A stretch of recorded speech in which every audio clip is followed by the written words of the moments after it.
Ever since Iruma-kun had started popping off in the anime discussions, the Harvest Festival was the name that continued to get dropped, saying, can't wait to see it, can't wait to see it. Based on how good the current anime is, I know they'll adapt this one amazingly. So to finally be into this arc that has been hyped up more than anything else I've seen in this show, to this point anyway, and to know what we've already seen in this season with essentially a mini training arc, getting all the different characters more accustomed to their talents and, really breaking them down and building them back up. To kick it off this week, and basically from what they're establishing, it's more or less go find ingredients and we're gonna have a giant potluck dinner. But obviously, whoever collects the most points will end up winning. And we see our girl Ami, who just every year crushed it every single time. So we have, on paper, a tame little school event. Nothing out of the ordinary. But it's Demon School. It's Demon School Iruma-kun. Of course we know shit's gonna get a little wild. We end the episode with these two people popping up saying, hey, how about we have a little competition? And it seems like they're gonna have a competition of who can find the legendary beast first. And I imagine that will get a little crazy. Of course, they have some rules in this competition. You can't basically counterfeit any of your ingredients. That will lead to termination. You can't go attack other students. That will lead to termination. So there is like some ground rules that should keep people at normal, at least for a little bit, but I think the gloves are eventually going to come off and shit's going to hit the fan in a way that probably you can't expect. I imagine there's going to be some crazy action given the fact that Iruma now has his new bow. Yes, he can use it 2 times, he has 2 arrows, but still, that's probably going to look pretty crazy. All of the characters have really grown in different ways. I believe Clara's the one who's just chilling in her little suit there, probably trying to hide the sexy aura, I don't know. But either way, everyone's kind of grown in different ways, and I'm interested to see how each of their talents will be utilized in an event that normally you would expect only would work if you had a more physical-oriented ability. But maybe you can charm the plant life, the animal life out there. I don't know. There's a lot of ways that they could go about this. But really, when you look at this episode as a whole, it was a setup, the Harvest Festival. We had the previous episodes, which was the training arc, and now we're getting full throttle into this very hyped up arc. And what I like about the setup of this compared to sometimes that more slow burn kind of style that you'll see in a show like this is that it's generally amusing even when something's not really happening at any given moment. Like the first almost half of this episode, a bit longer than that even, you see a bunch of characters talking about the Misfit class, or they're trying to figure out, can we win with our own strengths and merits alone? That's mostly what we saw. Then the Misfit class comes in. They look pretty badass, but then they also kind of look exhausted. They start having, fights within their own class about who actually trained harder. But for the most part, you could objectively say not a lot happened in this episode. But was it an entertaining episode?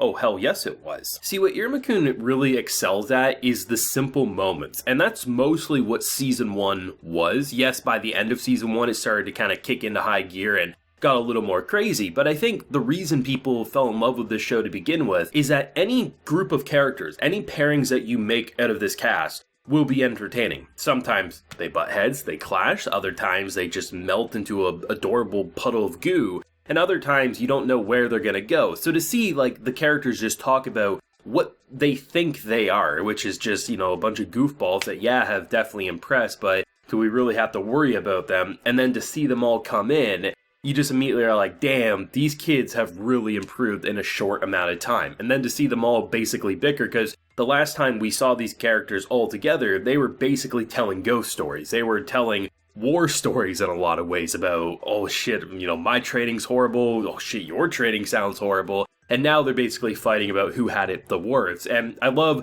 the different ways they kind of attack each other. Some are pretty much to the point, bitch please, I had it worse. And then on the girl side, they are a little more smug about it, like, oh, you were just playing carnival, or you were just playing with the animals, ho ho ho, little, the catty laugh, and then just the counters and how they would rub it in each other's faces. That was pretty fun, I have to admit. And generally, I found the rules to be entertaining. They had fun with the art style, and most importantly, there wasn't a billion rules to the Harvest Festival. There's like 3 or 4 things they mention, all made sense. It made you immediately understand that characters can't just immediately go attack one another, basically say, oh, what if they have an ability that could let them manufacture something that looks like an ingredient but really isn't, especially if some of these creatures are worth 3,000 points. It seems to range on average from 10 points to 150. The big creature's 3,000, but the big boy that no one's ever found, well, that's basically a winning ingredient right there. I really like how, for a setup episode, I mean,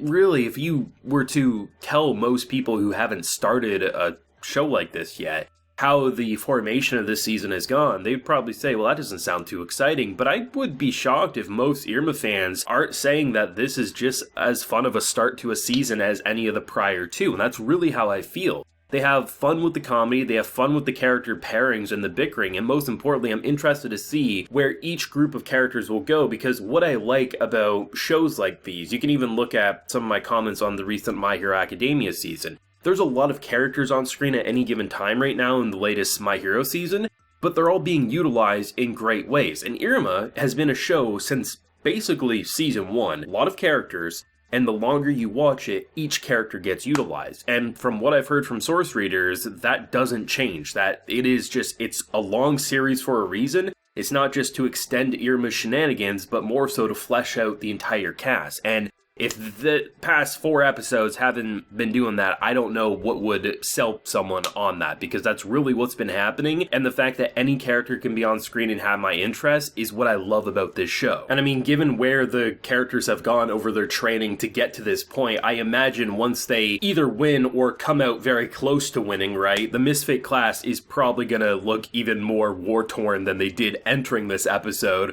when the other classes were looking in, just seeing the bags under their eyes, looking like they just came from World War II or something, right? So that's going to be pretty fun, because I think they could have a lot of fun with their character designs maturing, but also still feeling like they are still the same bunch of goofballs from the Misfit class. And I think what's really exciting about the Harvest Festival in general is that if you take a step back and look at what they're doing, it doesn't necessarily equal every character fighting, or every character having to fight. The getting of ingredients, right, could range from going up against something that's powerful and needs to be put down, or it could just be general scavenging and picking up some random vegetables, right? And I think the fact that there is a lot of variety to how they could go about this arc, I think it probably has the most potential out of any arc we've seen up to this point, and for essentially just being a cooking arc about gathering ingredients, I mean, it's pretty fantastic. But either way, I'm excited to see where it's going to go from here. But thoughts, feelings, ideas, theories, if you got any, and where it might go from here, do let me know. Leave a like if you enjoyed, and of course, subscribe if you're new around here. You can also consider supporting the Patreon if you want to have some exclusive perks, such as video shoutouts like Calvin Atkinson is getting this week. And I really appreciate the support. So until next time, everyone, please take care and have a good one.